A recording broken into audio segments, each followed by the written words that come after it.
Please subscribe and hit the like button. Well, good evening. Welcome to Yada Yahweh. My pleasure to be with you. Glad to be here this week.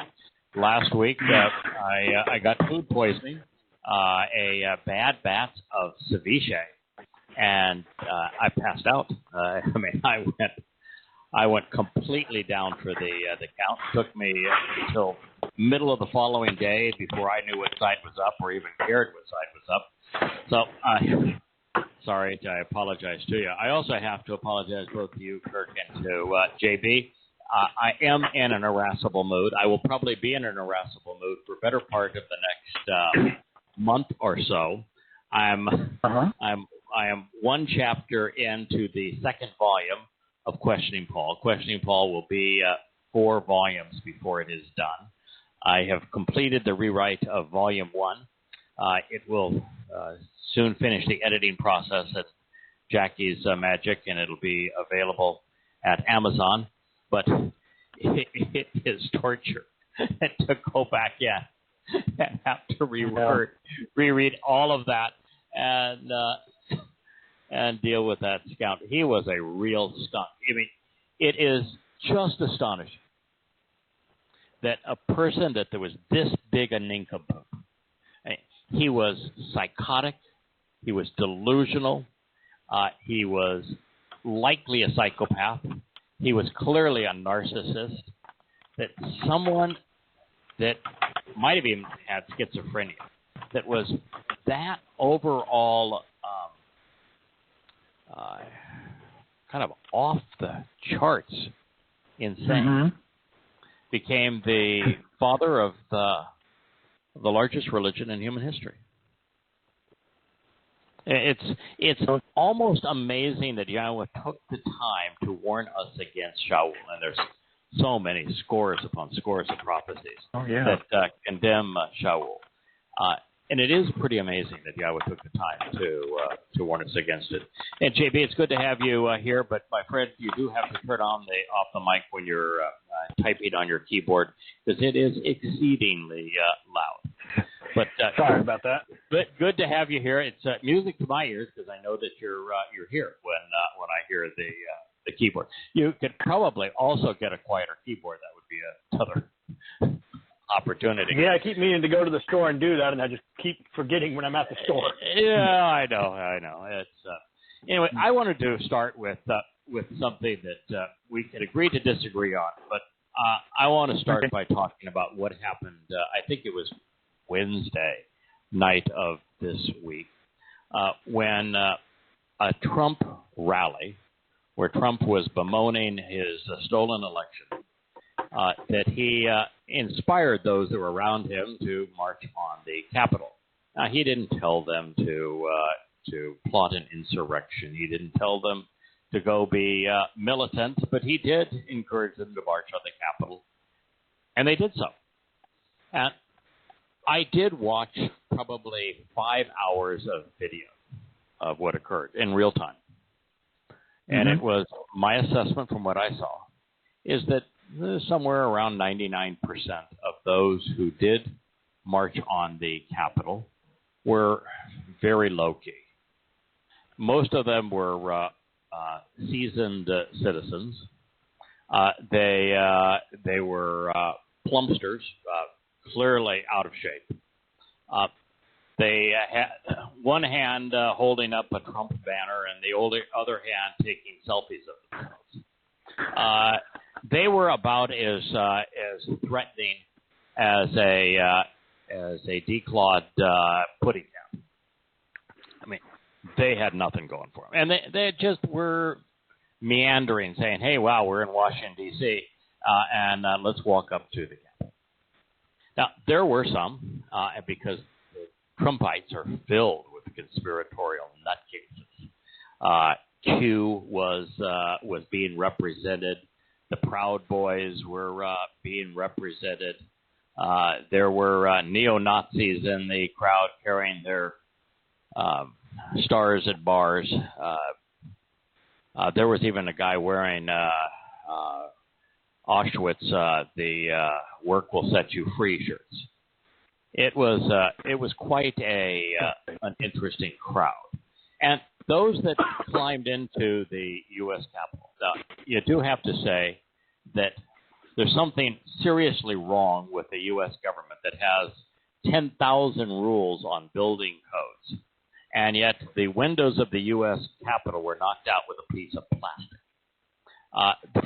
They just crumbled as if they were paper thin and just fell out of the frames and went on the floor. Watching that was to me amazing. That the kind of glass that you could not use in a house. You know, I have tempered glass doors and windows. I don't even have impact glass, and you were to try to do that with glass here, and it would laugh at you. Anyway, they did go in, and a number of them got physical with police. None of them had guns. None of them had clubs. None of them had weapons of any kind. But they did try to press on beyond the cops, and the cops were armed to the teeth. It is amazing how many weapons the U.S. federal agents carry around with them. Nonetheless, the whole scene was despicable, and Trump deserves a lot of shame for it. But the most amazing thing to me was the way that politicians and the media reacted. First, they wanted to call it an insurrection. Well, I'm here to tell you they were all carried American flags, most of them anyway. And the last thing that these people had on their mind was insurrection. They were patriots. The people who want to overturn America are the Black Lives Matter group. They are communists. And they're open about the fact that they wish to overturn the U.S. Constitution and the country itself, its whole economic underpinnings. There was no looting. There were no beatings of people. There was no arson. Very little destruction of property, unless you call a broken window destruction of property. And yet, all of the talking heads made it sound like that they were infinitely worse than Black Lives Matter. In fact, people like LeBron James, I like him as a basketball player, but it's obvious the man didn't go to school and is not very smart. He comes on after a loss to San Antonio and says, you know, we live in two different Americas. If they had been like being in black, there would have been mass murder. Hundreds would have been killed. No. We watched Black Lives Matter riot, burning, arson, beating, destruction of property, screaming, enraged in places like Minnesota. Seattle. Yeah. And places like Seattle, places like Portland, and even when they protested in Washington, destroying people's businesses, looting them, beating people with clubs, shooting, belligerent, arson, you name it, and kicking old people, pulling them out of stores, kicking them while they're laying on the ground. And to hear the talking heads in Washington and in the media, they were choir boys. But these people that didn't have any weapons, didn't torch anything, didn't loot anything, unless you call it envelope from someone's desk looting, Pelosi. are insurrectionists and a angry mob. And the media has teed off on it as to make a comparison and to pretend that, well, Seattle must be a lovely place. Portland is so charming because, well, they were all peaceful protesters. It's like we have absolutely lost our minds. That is not to say that what happened in Washington was good. It was only good in the sense that it should tell people there is no hope for the United States government. The country is deeply divided. You will have absolute idiotic morons on both sides. There isn't anyone out there who would have any chance of resolving any of the problems that face this country. And the divide is between total and complete nincompoops on the left and on the right. And so to see that manifest so egregiously on television should tell us it's over. Just over. There is no hope. And I hope that is what the one thing that we can take out of this is that you need to come home. Now, it's also interesting to see now with lockdowns more egregious than ever before. You know, California a month ago going into the toughest lockdown of any state in the nation, and worldwide, country after country going into exceedingly tough lockdowns where businesses are shuttered, people's right to work are shuttered, people are being locked up so that they can hardly leave their homes, can't work, total deprivation of their rights. That the rates of COVID infection are skyrocketing. I mean, it's like a damn hockey stick.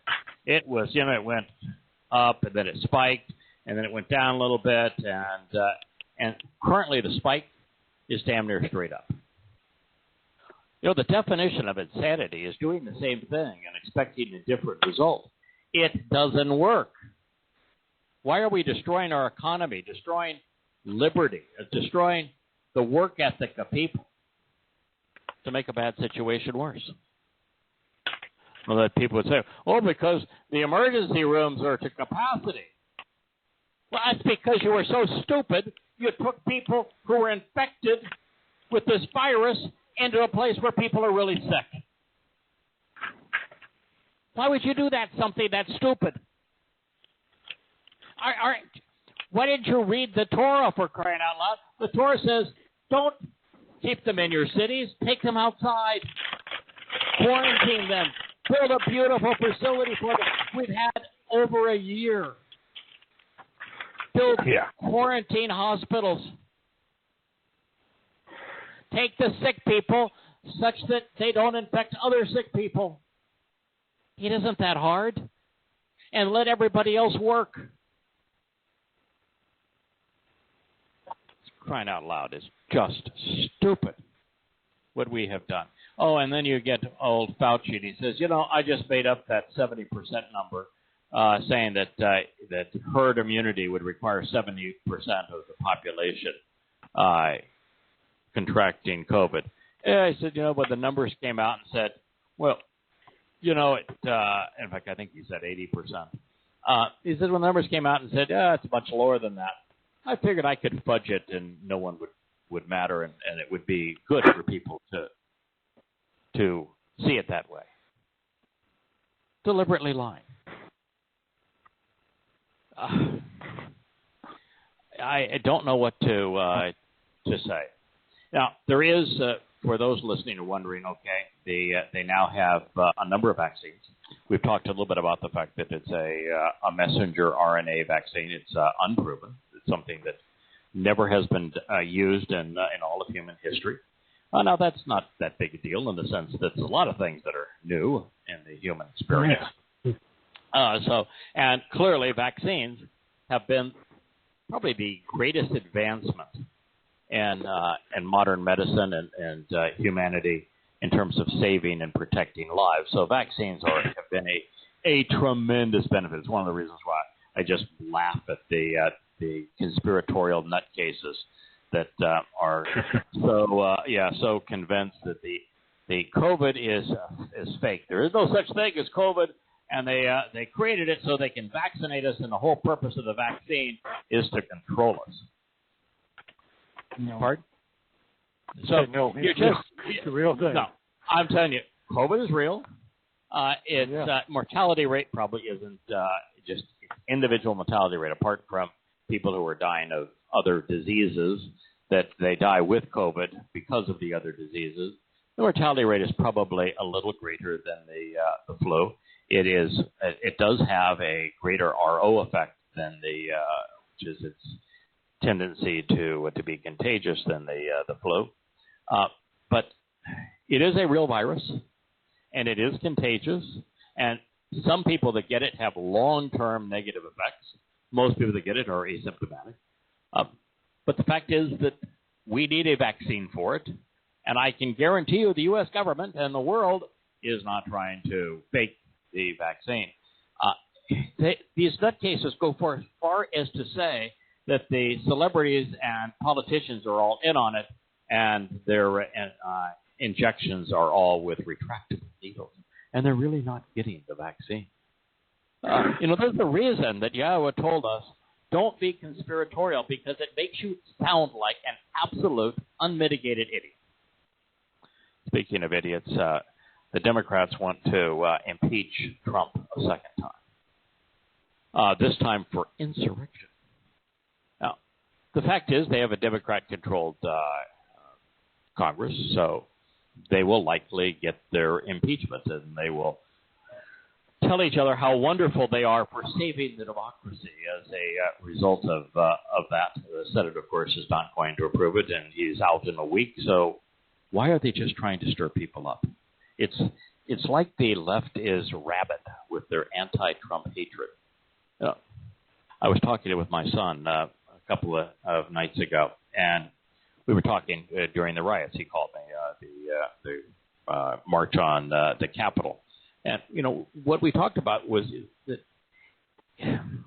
I have said from the beginning that Donald Trump is a narcissist. With a narcissist, you always are worried about something terrible happening. And the terrible with Donald Trump turned out to be beyond his rhetoric, which is just verbal diarrhea for fellow nincompoops. His most recent claim that this was the greatest landslide in history, that he won the election, and that it's pond scum out there that is stealing it from him. Was there probably some election fraud? Yes. All the absentee, the new format of unsubstantiated absentee votes in those battleground states likely created enormous amounts of voter fraud. But you can't prove it, and while it was ripe for fraud, and the people that are playing the game would lie, cheat, and steal, even if it wasn't necessary. So it probably was a lot of fraud, but you can't prove it. It doesn't do any good. Right. So, good grief. Don't make an utter fool of yourself. So the only real risk of Donald Trump was what actually occurred here in this last week. And quite honestly, if you put what Trump did, what he accomplished, in context with his exceedingly stupid rhetoric, you still have a fairly neutral outcome. And that, he was darn near perfect when it came to Israel. Almost everything. I just read an article from the Jerusalem Post, and it says, it's like Trump came up with plans that were actually written by Netanyahu.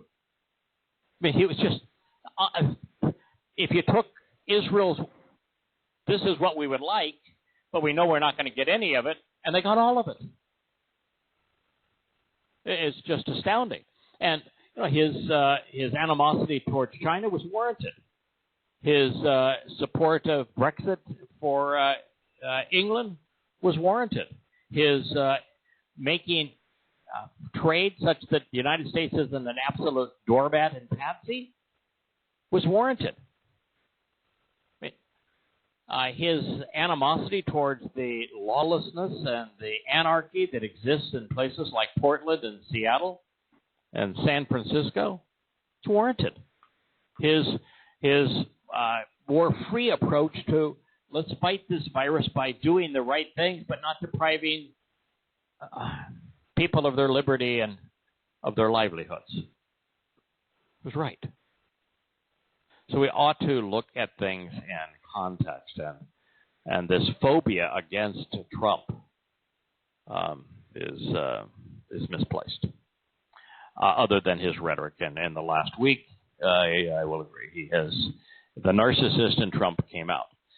One of the things, though, it does is that cluster B, which narcissism is a cluster B disorder, it does give us a window into the mindset of cluster B.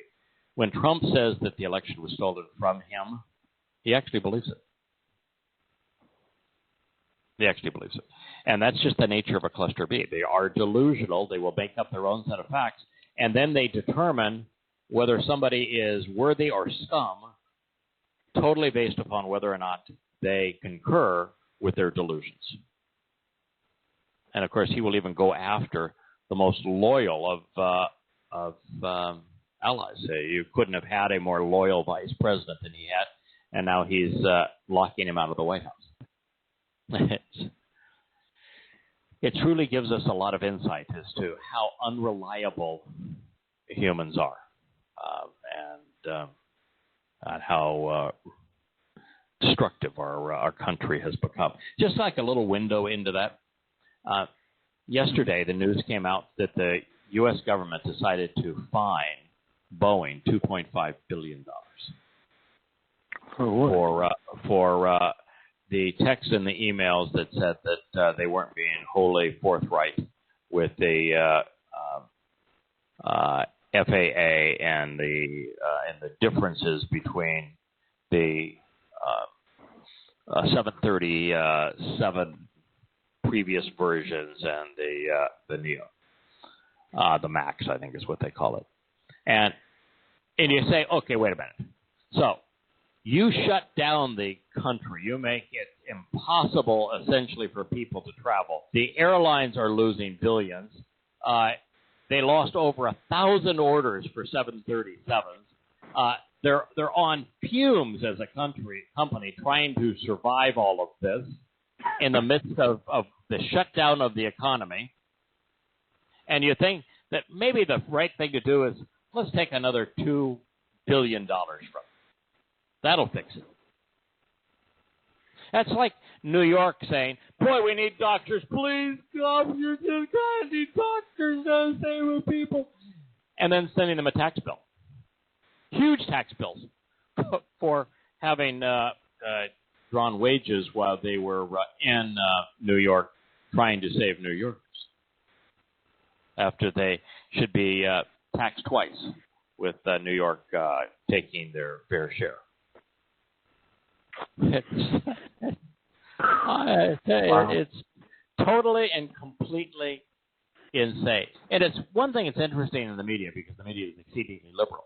When these protesters in Washington, as I said, most of which were just nothing but overweight seasoned citizens with a flag in one hand or a Trump banner in one hand and a selfie phone in the other, and they looked about as dangerous,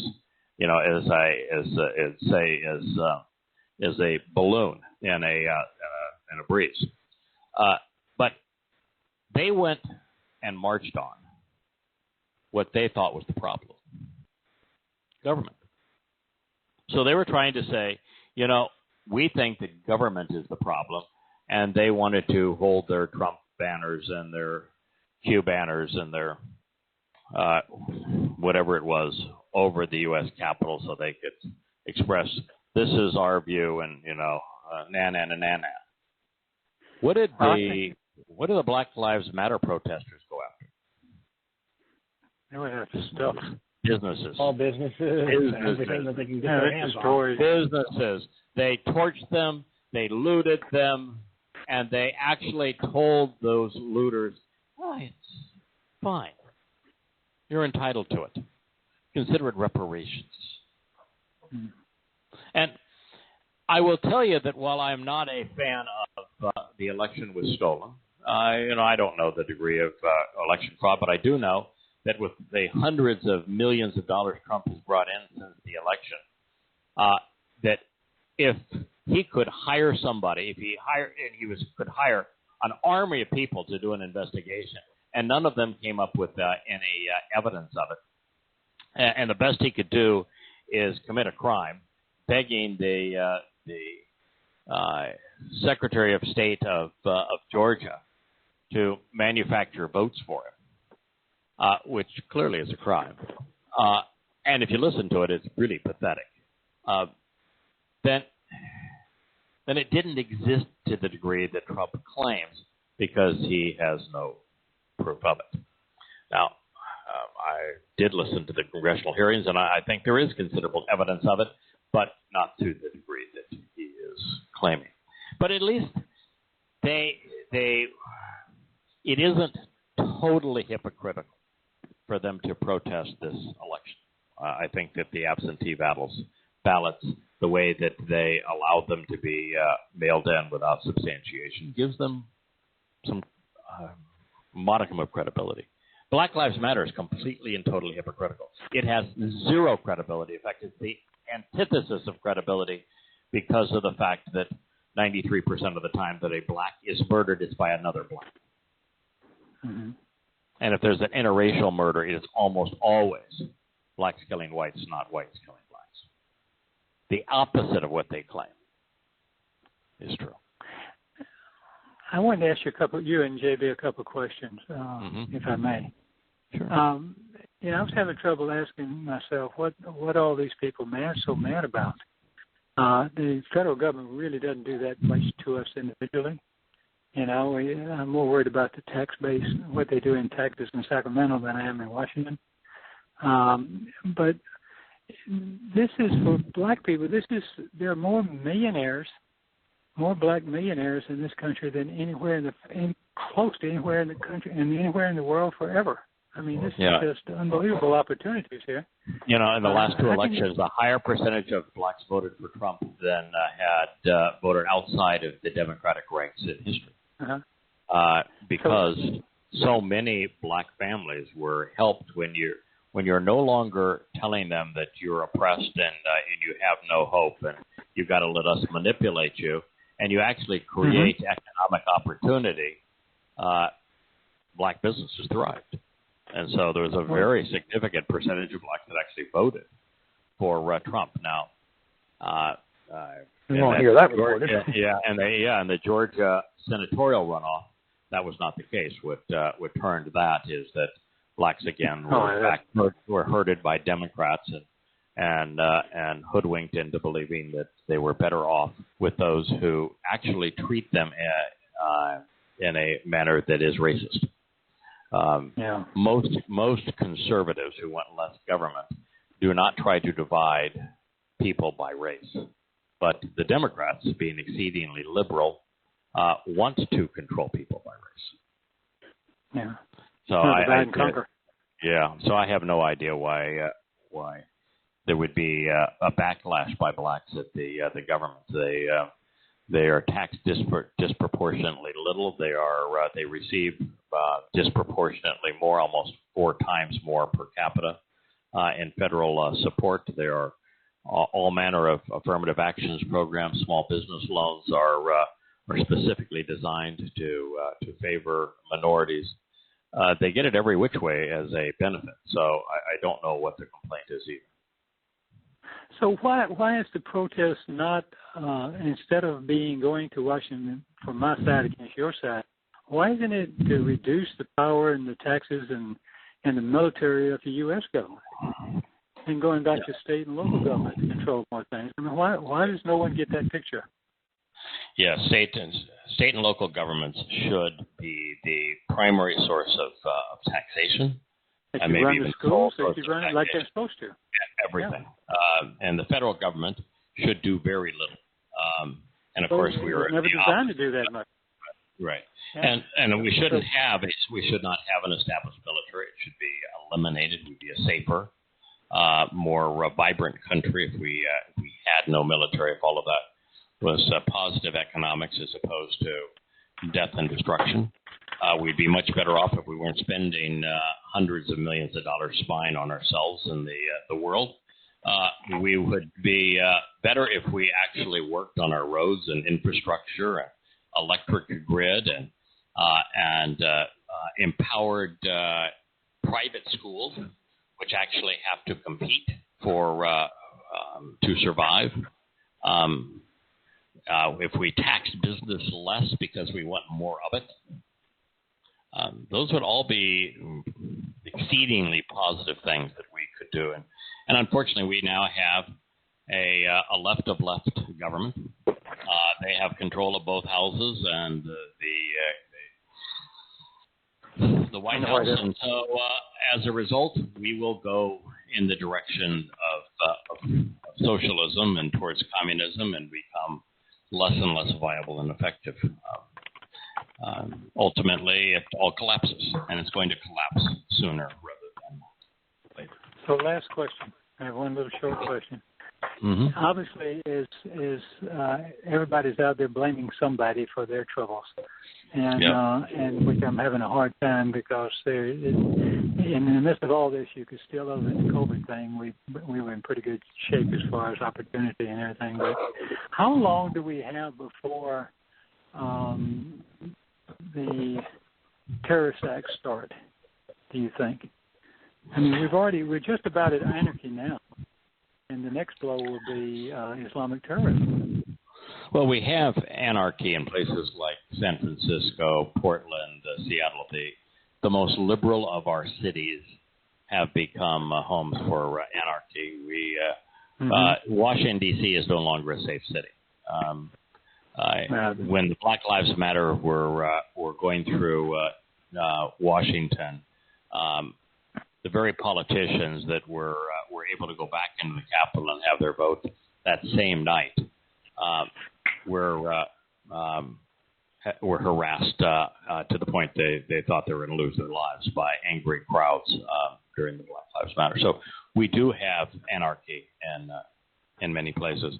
And by the way, when a LeBron says, if those had been black people, they would not. They've been an entirely different result. No, they were white folks. They were not armed, and they were absolutely driven out of the Capitol. They were there for about 2 hours of selfie remembrances, and they were driven out at gunpoint with tear gas, with billy clubs, with the National Guard coming in, with police brought in from every place nearby by the busload. And when the Black Lives Matter folks went into cities, they were essentially, the cities were ceded to them, and the blacks the police withdrew. They so took it is over the a freaking opposite. precinct. Right. It is the opposite of what the LeBrons, and it hurts me to say this because I've long been a sports fan, and LeBron was one of my favorites to root for, and so it hurts me to see him become so belligerent and so wrong in his perspective. He's just lost sight of reality, and of course it's makes him popular in the media, but might even make him popular with other players in the league.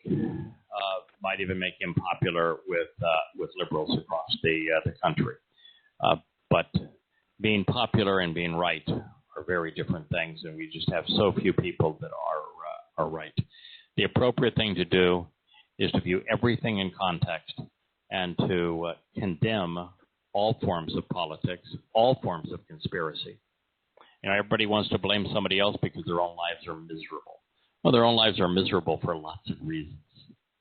And the whole concept of conspiracy on the left and the right is to blame somebody else for your problems as opposed to living your life in a meaningful way.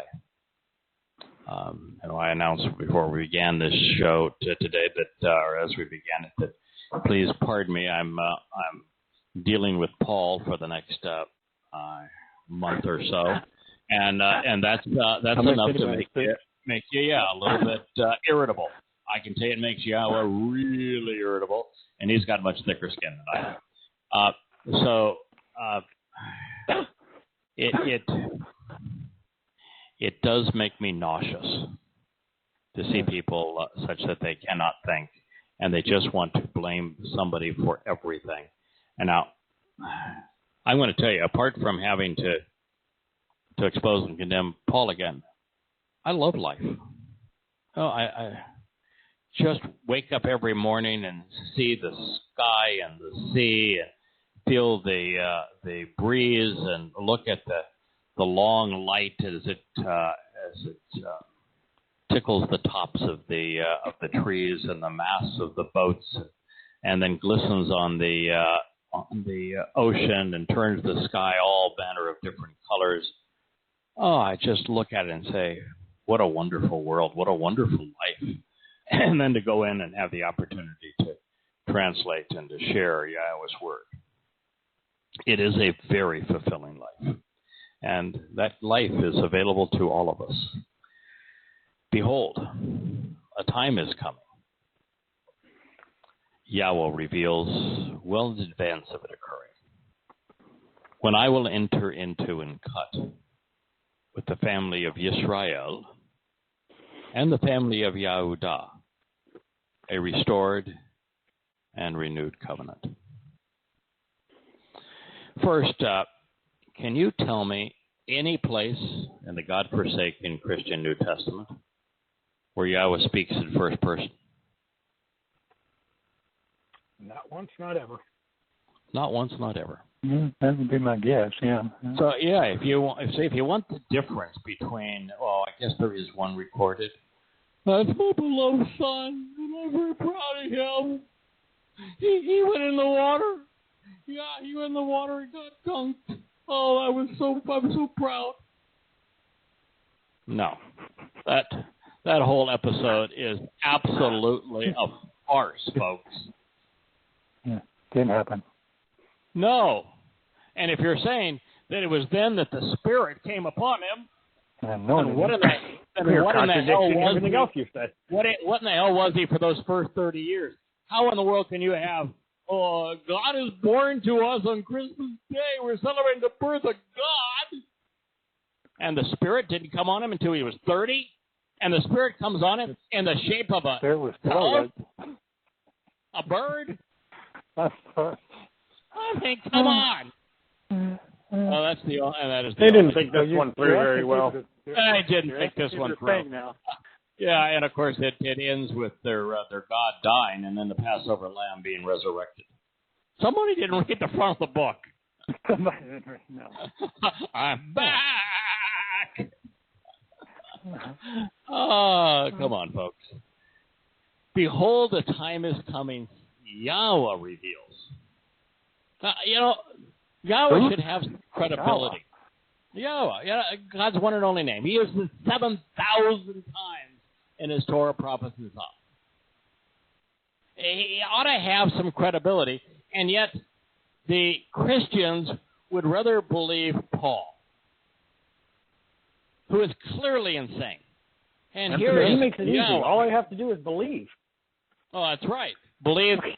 But it actually isn't as easy as you make it out to be, because if you read, which I'm right now, I'm working with 2 Corinthians.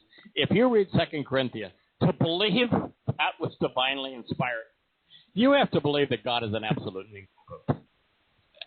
Oh yeah, but that's a lot easier than studying and learning and coming to know God. So I don't know. Believing I don't God have to think. I like things that I don't have to think.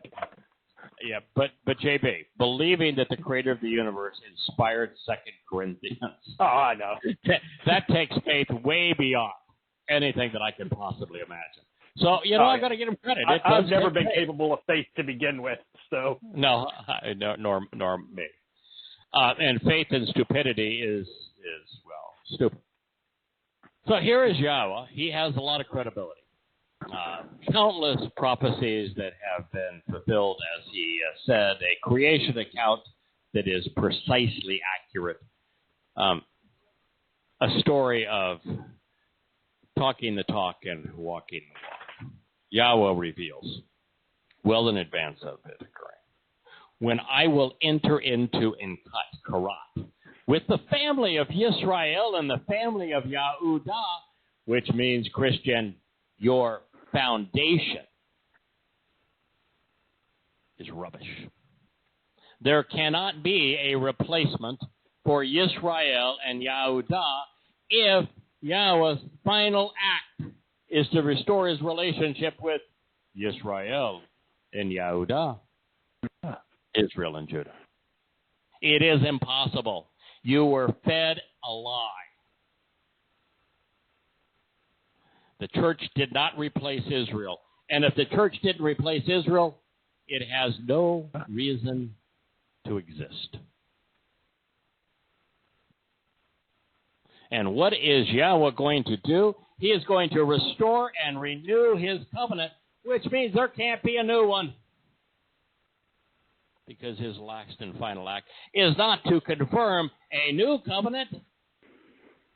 It's to restore, repair, and reaffirm the one and only covenant. This statement, which is the only statement in the entirety of the Torah, prophets, and Psalms that Christians hang their hat on and say, this is proof there's a New Testament, is utterly destructive of the religion.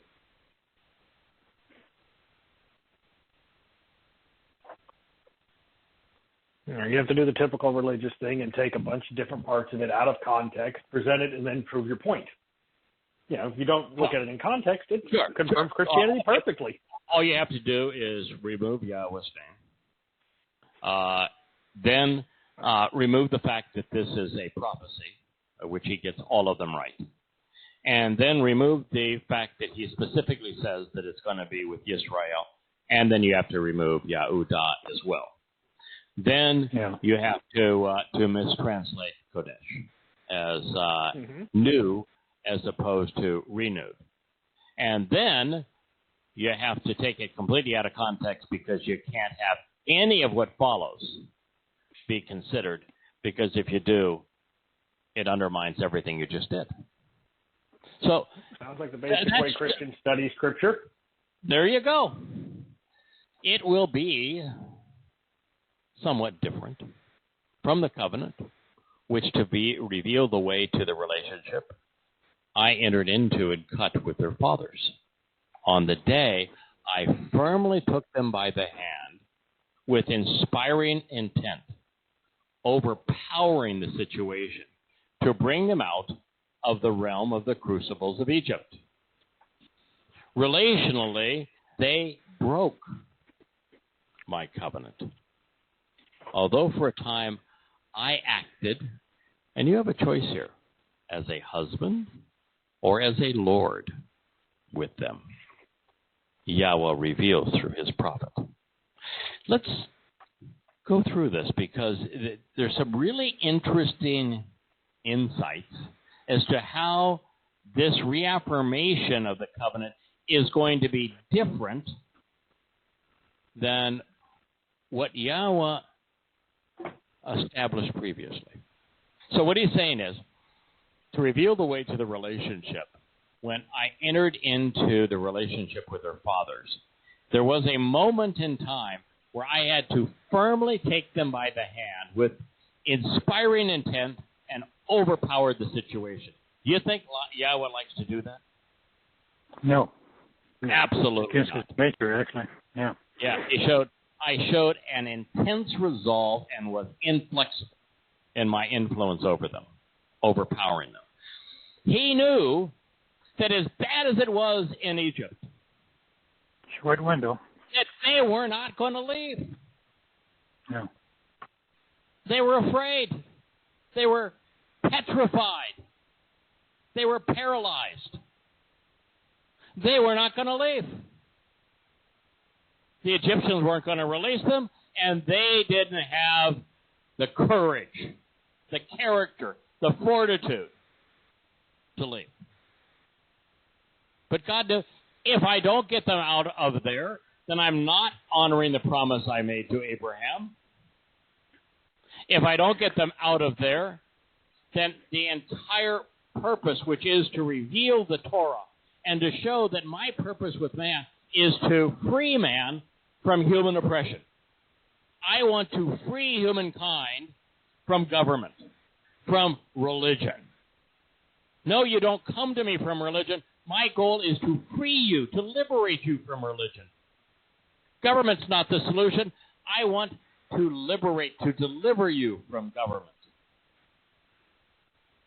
from economic schemes that control and enslave. from military institutions. I firmly took them by the hand. What? To bring them out, to free them from the crucibles of oppression in Egypt. So, at that moment, Yahowah said, I'm going to force the situation. This is required so that I can demonstrate that the purpose of my Torah is, my guidance is to liberate from human oppression, religious and political, so that I can establish a group of people through whom I can reveal my testimony, the prophets. And I must do this. So, one difference is these were people who didn't have the character, didn't have the courage, didn't even have the knowledge, didn't have the understanding to choose to trust Yahowah to deliver them. And so Yahowah had to intervene and overpower the situation. That is a difference between that covenant and the reaffirmation of the covenant when he returns. He's not going to overpower the situation. So, folks, if you want to be part of that reestablishment of the covenant, you need to make your move. God's not going to overpower the situation. He is not going to be inflexible. He is not going to drag you kicking and screaming. You either come to him of your own volition and do it now, or it ain't going to happen. That is a difference. A huge difference. He needed to get them out. He doesn't need you to come to him. There's enough of us that come to him. He's not into the numbers game. He's delighted with those who have come to him. Plenty enough to make his eternity and ours interesting. Now, we would all benefit, and it would be more enjoyable if thousands more hear Yahweh's testimony and decide that it is in their best interest to listen to him and to act upon what he is instructing. But he is not going to force you into it as he did the children of Israel. Then he says, they broke my covenant. The reason I have to reaffirm it is not because I need to change what I'm offering. It's not because I need to come up with something different. It's not because what I offered was too hard or too oppressive. Exactly the opposite. It was liberating. And it's exceedingly easy. Yah does all the work. We get to enjoy the benefits. But they broke it. That's the reason it has to be repaired. We humans, particularly Israel and Yehudah, broke the covenant. They sought to nullify the relationship. They thought that their own ways, their religion, and the religion of the surrounding communities was somehow more appealing. Yeah. They chose their own path. And frankly, God did the one thing he had to do. He blinded Israel. And if he hadn't blinded Israel, then that God-forsaken religion where they walk around with the rodent hats would be beguiling and compelling as opposed to just stifling. You know, you want to wear a rat's hat? That's just fine. You want to wear a morning suit all day? That's just fine. You don't want to work at anything other than being religious, and your religion is unbelievably antiquated and stifling, even though it was invented in the 18th century. That's your choice. But thank God you don't know Yahweh's name. Thank God you're clueless as to his covenant. Thank God you haven't got a gnat's understanding of what the invitations to be called out and meet are all about. Thank God you can't understand the prophets and the Torah. Because if you did, you would besmirch Yahweh's name. You'd make what we're doing now darn near impossible to differentiate Yahweh's name, His testimony, His covenant, His Torah, His invitations to meet from what those nincompoops are doing. But they're so lost in their rodents' hats and their morning suits. They aren't corrupting Yahweh's message at all. They're completely out on their own. So they broke my covenant. And God made it such that for a very long period of time, He blinded them.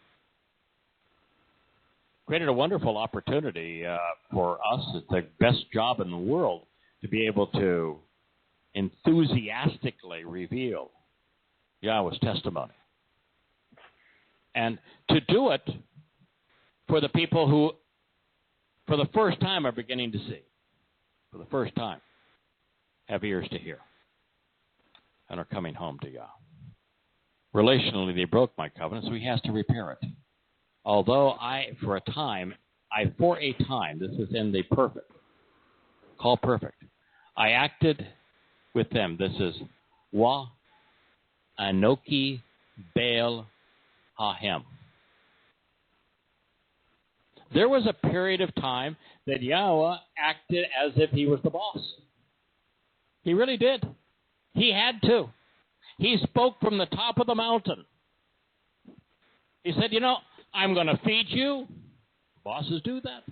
I'm going to direct you. Bosses do that. I'm going to instruct you. Bosses do that. I'm going to protect you. And I'm going to set some conditions. Bosses do all those kinds of things. It was a period of time where they needed a boss, quite frankly. Is there a chance that Baal there should be? I acted as a boss over them? Yeah. As if they were mine. Think about it. That's what any good parent does. Yep. There are times when a child is out of control and you have to step in and be that role. Correct. Because when Yahweh was talking with Pharaoh, He says, not directly, but through Moshe, He says, I want you to tell Pharaoh the following. Israel is like a son to me. And if you're not going to let my son go, if you're going to continue to kill my son, I'm going to take your sons. But Yahweh viewed Israel as His children. It's Bnei Yisrael, the sons of Israel. So he's not saying, I'm marrying my sons. So there's a real possibility here, even though I translated for the chapter as a husband, even though I asked it as a leader in a position of authority, that, Baal could mean Baal. Mm-hmm. And it was needed. It was like herding cats. Yahweh through the prophets. This is Jeremiah 31:32. And if I'm wrong here, I'm wrong. But it's certainly worth a thought. So all of those things are different. Because, listen, whether you choose to render Baal husband or Lord, Yahweh is not going to be our Lord, isn't our Lord even now, has no interest in being our Lord going forward. Dad, Father. And there is no reason for Him to be intensely aggressive with us. The whole purpose of eternity is for us to interact in such a way that the relationship is stimulating and fun for all of us. And God does not need to liberate us from religion and politics, because the only ones that are going to be around at this time are going to be those that chose to dissociate from religion and politics. Mm-hmm. And He doesn't have to do any of these things because of anyone who survived having broken His covenant, because all of us who are going to be the beneficiaries of this have chosen to accept the terms and conditions of His covenant. Man, my view on the terms and conditions of the covenant is actually that the 5 things God asks of us are all gifts. There might as well be 10 benefits of the covenant, because the 5 things that he asks of us are benefits. Mm-hmm. To walk away from our country, from the babble of man, Yeah. from human customs and religious schemes, from our Father's house. Boy, in my case, thank goodness for that. And then to walk to Yahweh and become perfected in his eyes. To trust and rely on Yahweh as opposed to human schemes. He's reliable. He's dependable. He has our best interests, and he is in a position to really help us to trust and rely on Yahweh. That's a benefit, not a liability. To be perfected by God is a benefit, not a liability. To disassociate from the stupidity of politics on the right and on the left, and from the absolute idiocy of religion, benefits, not a liability. To closely examine and carefully consider the terms and conditions of his relationship agreement is one of the greatest joys of life.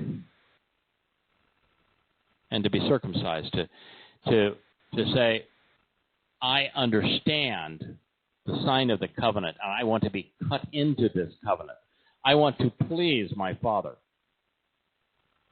tangibly demonstrating that I understand that this is what cuts me in to this agreement.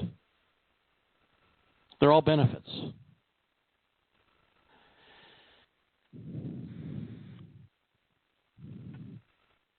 As we turn to the next line, Yahweh says, accordingly, and as a consequence, key. This is the covenant, specifically the covenant, Habaret, the family-only relationship agreement. Do you think it was plural?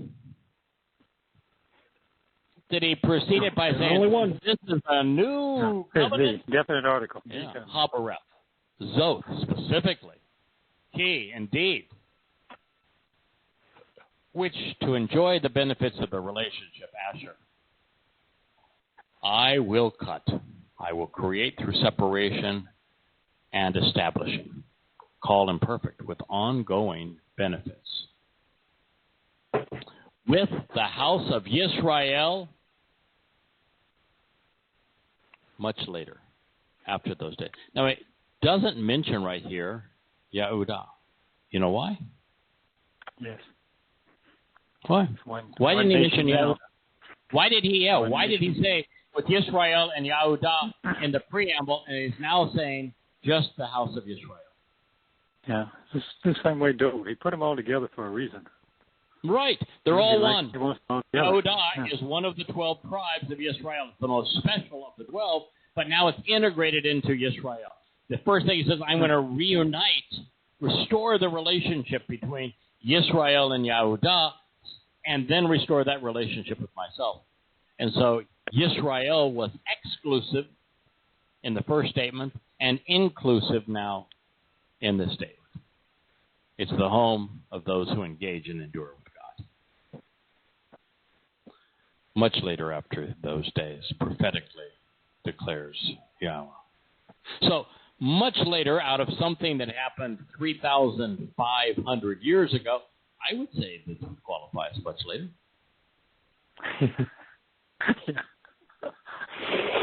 And it's going to be with a united Israel. You can't even speak of united Israel today, even though we're, 12 years and change from this event occurring. And because there isn't anybody that really knows what tribe they are from, whether they are Israelite or from the house of Yahud. And if there was ever a disunited country, I don't think you have a country where there is a more extreme divide between the socialist, exceedingly hard left secularists who lean towards communist, and the right-wing religious wackos that are just the antithesis of that. It is a country exceedingly divided, and it's a country that's still filled with Muslims. So it's going to be with the united house of Israel, much later prophetically declares Yahweh.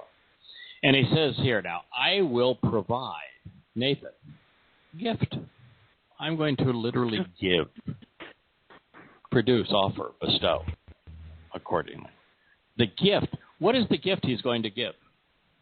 It's always the Torah. That was the gift on the mountain. Right. So Nathan, the gift I am giving is my Torah, right? Yeah. Within them, Teaching. Yeah. inside of them, ba-kareb-hem, in their core being, so that it is part of their inner person, part of their thought process and psychology, influencing their conscience and animating their lives. I always write it, say it as written in the fabric of their lives, integrated within the fabric of their lives. That's what God is saying here. So the gift is he's going to put his Torah guidance inside of us.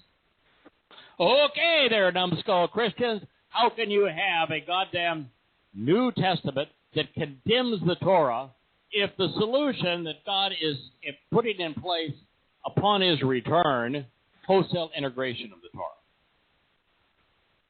Torah? Duh? I mean, how could you claim that this passage is the justification for your New Testament when it completely negates it? You're not saying I'm putting in a New Testament? No, I'm installing my Torah. My guidance, my instruction, my teaching within them. I will provide as a gift accordingly my Torah guidance inside of them. Now, that is a tremendous difference, folks,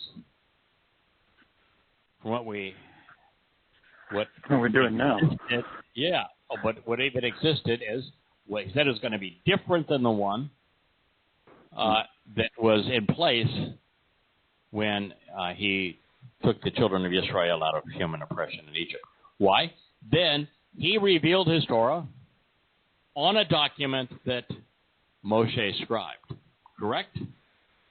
Correct. Now, my understanding is that he didn't take that Torah that Moshe wrote over the 40 days and 40 nights and didn't do an opening up of the heart and little surgery and say, all right, each of you, I'm going to take, Moshe's going to create however hundreds of thousands of you there are, and he's going to take and put a copy of this inside of you. Good luck with your heart reading it, by the way, but nonetheless, he's going to put it inside of you. I don't think that happened. I think that every Israelite over the chasm of 2,500 years has had the opportunity to read and observe the Torah if they wish to, or ignore it. And most have chosen to ignore it. Oh, I understand that in a synagogue they'll dress it up like a little whore and parade it up and down the aisles and kiss it as they preach from their Talmud. But God is saying, no, I'm putting it inside of you this time. If it's inside of you, can you reject it? No. Nope. Can you create a Talmud? You can't ignore it. No. You can't ignore it. You can't reject it. No. You can't change it. You can't add to it. You can't delete from it. It is part of your operating system at that point.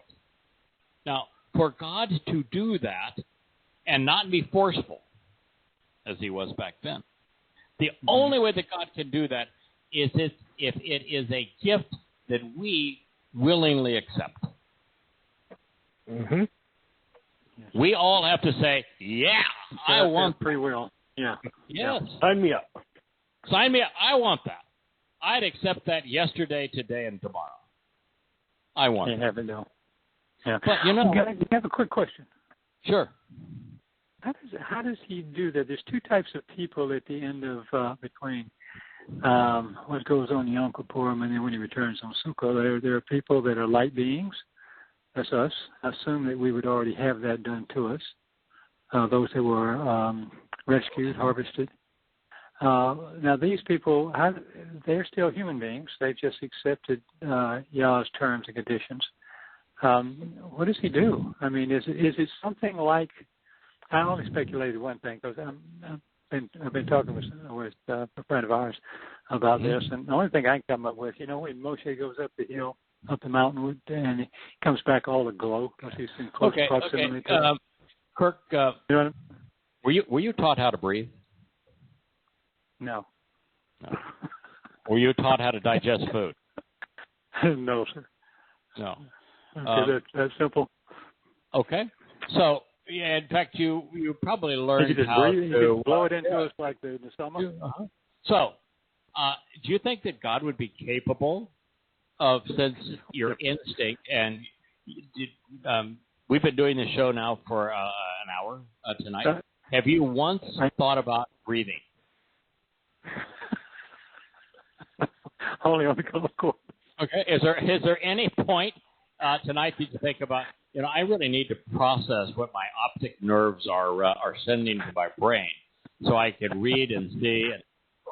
Okay. Point taken. Oh, okay. All right. So my guess is that Yahowah can place his teaching and guidance inside of us in such a way that we have much clearer, much more complete understanding, A, of Hebrew, yes. B, of what he intended each word to mean, and intends each word to mean. You are not going to need, we would not need a commentator to explain, when he said this is what it means to us. And that if you're trying to decide, should I go right or left, if you come to a fork in the road, according to Yogi, you just take it. There probably needs to be a few road signs along the way, and I'd like to know if I want to go to a solar system, someplace else in the Milky Way galaxy, and that probably has a different name. I would really like to know how I get there, how I transform energy into matter when I get there, how I then recalibrate that matter back into energy, and I'd like to know what God's time schedule is so I'm not late for a Shabbat celebration or one of the mikveh. I really like camping out and having great food, and it sounds like great fun. And if Dode's going to be singing a song, I want to be there to listen. So we have to have what our parents should have given all of us. Our parents should have instilled within us teaching and guidance so that when we encountered life's challenges, we would know the proper way to respond. To teach us such that if two people are telling in the news very different stories, we'd be able to discern what each of them is saying that is truthful and what each of them is saying is deceitful, and be able to ascertain the truth. We need to have our Heavenly Father's guidance as our parents should have guided us, and what God is saying, I'm going to give you my guidance. You're going to know. Now, it's my conclusion, and it's a lot of times where it's quite possible, as I'm reading these words, that my interpretation of them could be wrong. But I'll tell you that far more often than not, I perceive something that no one has dared say or even thought in a couple of thousand years. And the more we learn, the more it appears that, that really is true. Yeah, I can validate that remark. And so can JJ. Because it's happened 1,000 times over the last 20 years. Yeah. Now, let me give you one of them is that very early on when I read this, I said Torah needs to be a lowercase t. Now, in Hebrew, there's no such thing as upper and lowercase. So I'm making a differentiation that only make sense in modern languages and in English. But if we use the English concept of a title is a capital T, where just guidance and teaching, instruction and direction would be a lowercase t, so that Torah becomes guidance and teaching and direction, then I am convinced that when he's placing his Torah guidance inside of us, that it is not the Torah capital T. It's not. No, it couldn't be.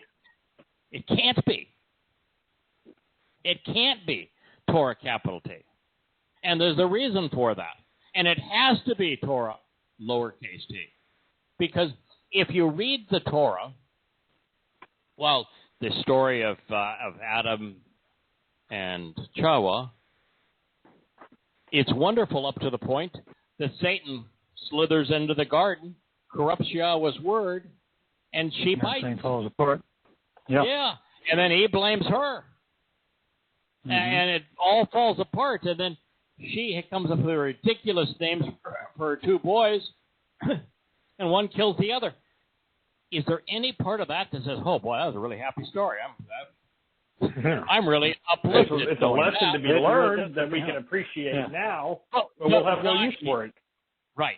There's a lesson we can learn now that is really helpful, but once we are part of the covenant with Yahweh and we're experiencing perfection in the garden, we're perfected as his children, we don't want to know that sad part. Why would we want to know that Yahweh wiped out large swaths of humanity in the area around the Black Sea because they got to be belligerent and vicious?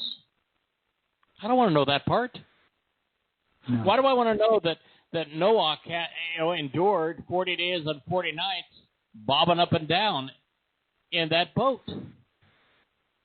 That there's no advantage of knowing that. And then if you look at the children of Israel, they come out of Egypt, and the first thing they do is they build a damn idol. Yeah, God has to wipe out so many of those that did. There's so much in the Torah that has no function anymore. And if we're going to enjoy eternity with Yahweh, there is so much that we need to know. If God were to explain what it's like to live liberated in the fourth dimension, time, it would so overwhelm our ability to process it, it would be counterproductive.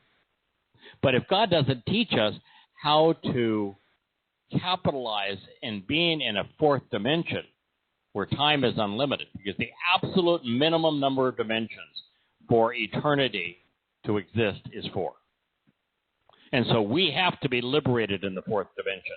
And right now, if we were liberated in the fourth dimension, the choices, the input would be so overwhelming it would instantly kill us.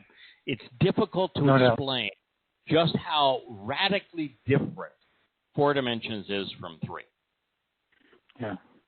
But we would have no idea what to do. We'd have no idea what to choose. We would be overwhelmed.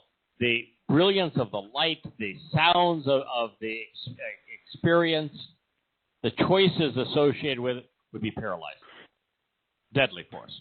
And so God has to equip us to deal with this enormous increase in capability, choices and options.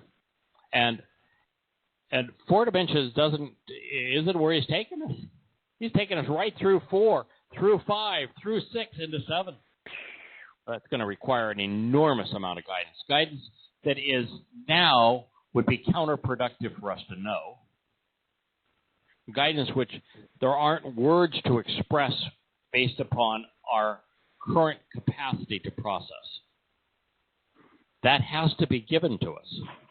And so I think that the guidance and the teaching that Yahweh is giving us going forward will have elements, and nothing will contradict what he's already said. The big celebrations are going to be eternal. We are going to continue to enjoy Pesach and Matzah and Bakurim and Shabuah and Teruah and Yom Kippurim. and especially Sukkah. We are going to continue to live our existence on the cadence of 6 + 1 = 7 and celebrate the Shabbat. We're going to view Yahweh as our Father. We're going to live as a covenant family. So much of what is in the Torah and God is guiding us to will continue. We're going to be celebrating all that we learned from Yahshua without having to endure all of the recriminations of the people who had become religious and political. We are not going to be the least bit worried about Hasatan. And so I think it's Torah with a lowercase t. I celebrate it because I think that is so meaningful to where we're going and what Yahweh is offering us. So I think it's Torah lowercase t, and I'm delighted to have it integrated. And while, selfishly I would like, bring it right in right now. But if we were to do that, then what would be that we have this very limited time right now where we have to work at it, where we get to work at it, where we get to discover new things. We get to share them. We get to make a difference in people's lives with what we're learning. This is such a short period of time and such a wonderful opportunity. We're living in the most amazing time in the history of the world, with such tremendous rewards for discovering the truth by being especially observant of Yahweh's testimony and listening to God and then thinking about what he has said and sharing it, that I think it would be a tremendous disservice to the value of all of our lives just to take all that away and say, oh, no, here it is. You can just have it. Now, here it is. You can just have it. We need to operate in 4, 5, 6, 7 dimensions. But right now, we have this unique opportunity to change lives forever, to enhance the experience for all eternity. I don't want that taken away. Let's celebrate it. Let's enjoy it. You know, I do think that we will bring into eternity some of our past. And the degree that we discerned insights and had the opportunity to share it, and it made a difference in somebody being there versus not being there, I don't think there's any reason that God's not going to allow us to celebrate that, to enjoy it. I say, yeah, that was really good. Now let's go out and party. Glad you're here. And he says, then, he says, and I will integrate it into their inclinations and their ability to exercise good judgment. I will write it. So I will provide as a gift accordingly my Torah guidance within them and integrate it into their inclinations and their ability to exercise good judgment. Wa'al leb him, I will katab, I will write it. I will inscribe it. So you could say he is going to place it in our hearts. To say that, you need to understand that heart didn't mean seat of emotions. The heart was the seat of judgment. He's going to integrate his Torah in the place that we make good decisions. And those decisions influence our disposition. They influence our character. They influence our thinking. They influence our inclinations. And therefore, he is going to write it there. And it's very different. You know, Yahweh is very much into the written word. He's going to write it. Just like DNA is a written language. He's going to write it. Not going to speak it there. If he writes it, it's permanently inscribed. I bet his penmanship is spectacular. You know what I actually think? I know this is wild, and again, speculation. But if you look at Yahweh's his normal language, is Hebrew. I came up with an insight on Hebrew the other day that I want to share with you, by the way. But his normal inclination is language is Hebrew. Hebrew is a two-dimensional language. It reads from left to or right to left, although all the images in Hebrew and the original language depict three-dimensional constructs. And they're all directional. Well, most of them are directional. But DNA, the language of life, that rascal's three-dimensional. Yeah. Yep. What do you think that Yahweh will be able to write his Torah guidance inside of us that is at least three-dimensional as a language and maybe four or five-dimensional? Just think about the depths of it and what it could do and how much more sophisticated it could be than Hebrew or DNA. All right, here's the thought that I had that I wanted to share on language. So I got two of our edit team were saying to me that we needed to change neck to nesh. NEC as the sign that Yahweh was lifting up that we're contributing to. From NEC, which is the Strong's lexicon. And I given a choice, I like the Strong's transliterations because that's the easiest to look up. If you take something that we have and you look up NEC, it's going to come up on Strong, and it's going to come up as sign or banner. If you do NES, it will not. Mm-hmm. But there is no C in Hebrew. There ain't no C in Hebrew, no. There ain't no C in Hebrew. So it really is NES. And so Mike said, I really like the idea that it's probably an SH, and that way it would be none, which is a child growing and a seed-taking root, and the SH, which is the word. Words, nutritional and, words. Yeah, and he says, I don't like it. He says, and I said, it's very appealing, but before we go there, I think I better do some homework here and look at the way it is written in the text, and then to also look at its root. And it's written with a shemek. And we've always thought that shemek was the thorn, didn't we? But you know why we thought the shemek was the thorn?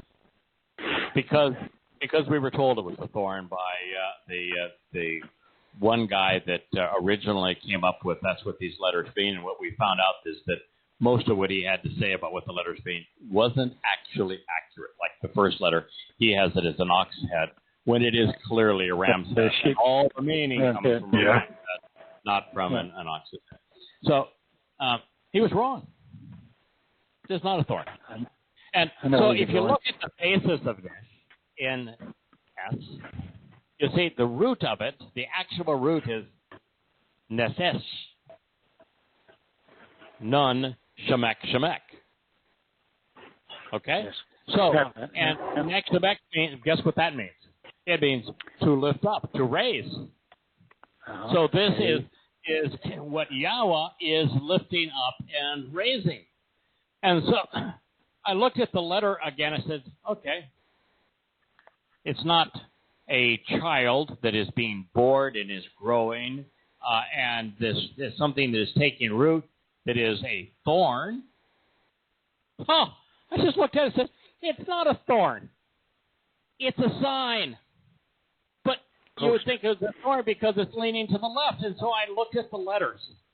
Do you know, Kirk, that every letter that leans in Hebrew leans, and the direction the letters read, the language reads from right to left. Every letter except one. That's the bad boy of the Hebrew alphabet, the Gabel. Yeah, the letter that is the first letter in Gabora and Goy. That's the bad letter.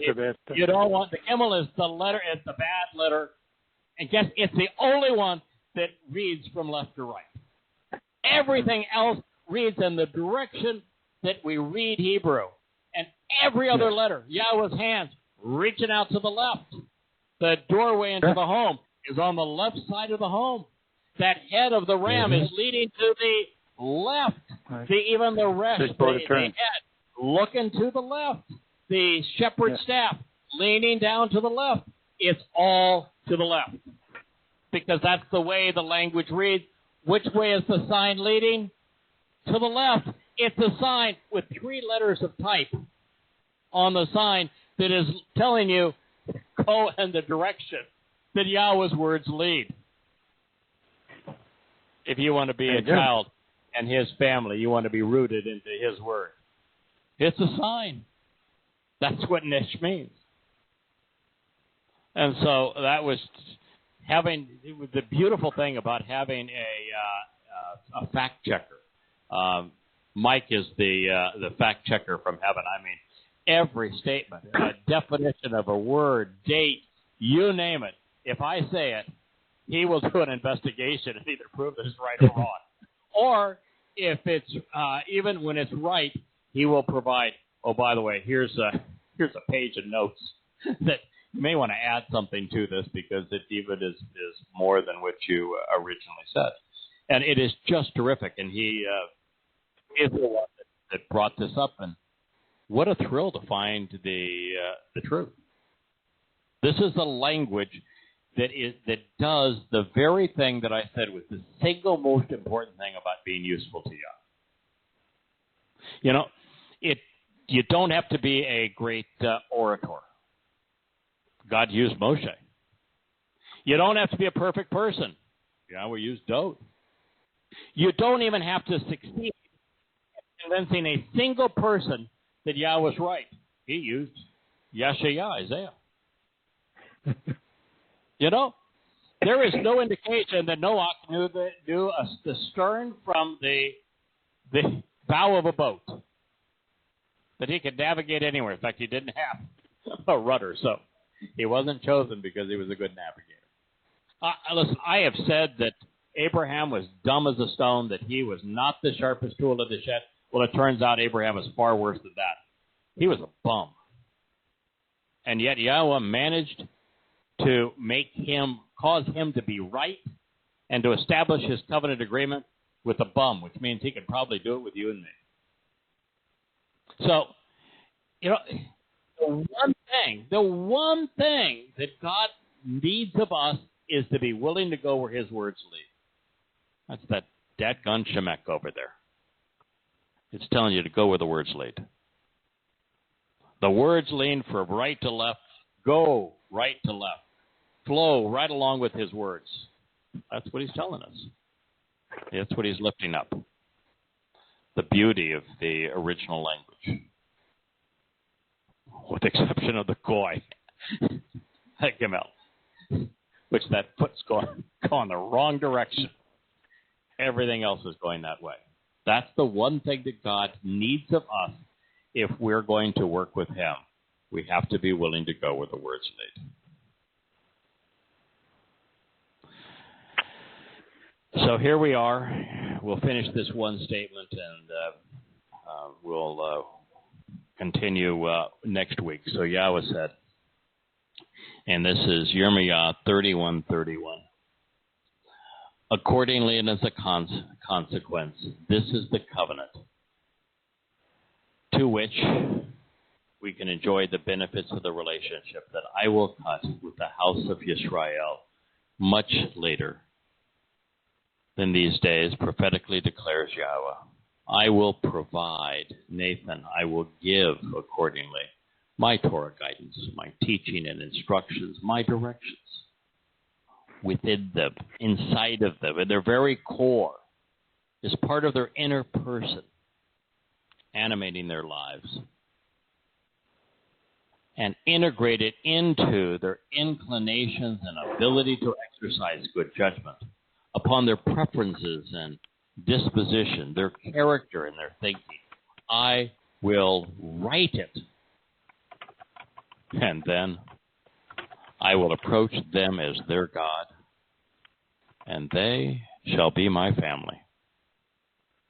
Oh, and then I will approach them as their God, and they will be my family. I want nothing more than that. You want nothing more than that. Nothing God is offering us the thing that we want more than anything else. I want Yahweh to be my God, and I want to be part of his family. And I want his guidance integrated into my inclinations and ability to exercise good judgment. I want him to write it there. Now, I'm going to tell you that I went to significant lengths to say, God, I don't want you to deprive any of us of this opportunity to search your word and to come to understand what you're offering and to share it with others to transform lives at this point. And I'm going to contradict that ever so slightly. Over the course of these past 20 years that we have been studying Yahweh's Torah guidance, it has become part of our lives. It is already written there. It has a huge influence over our attitude, our disposition. It is the basis of our judgment. It is our character and our thinking. It dominates everything that we are. It's how we view the world. It provides our perspective. It is our source of understanding. It is written there. So this is an increase of what already exists. It is an evolution of what we've already begun.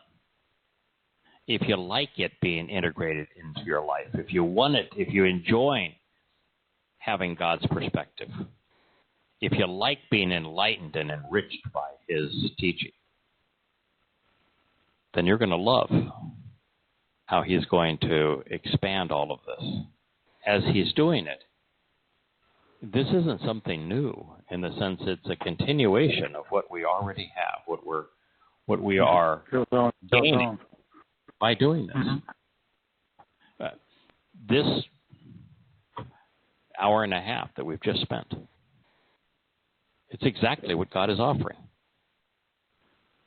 Take my words, listen to what I have to say, incorporate them into your life. That's where we are. It's marvelous. I'll tell you what, it's a whole lot better than holding up a Trump Make America Great Again sign. Q sent me, or to be marching No Justice, No Peace. I'm going to tell you it's a whole lot better. I'm not going to write those slogans on my sign. I'm going to write Yahweh's words on his sign. This is the path. There we go. I think it's a little, just slightly superior. All right, my friends, have a wonderful Shabbat. I'm sorry that I wasn't with you last Shabbat. Please forgive me. And we look forward to being with you next Shabbat as we'll pick up this story on one is what I think is really one of the most majestic, inspiring, uplifting, educational, enlightening, and liberating statements in the whole of Yahweh's Torah and Prophets. Yirmiyah, which, mind you, is I rise up and live in Yah's shelter. Good night, everyone. Happy Shabbat. Good night, Joe. Good night, JB. Good night.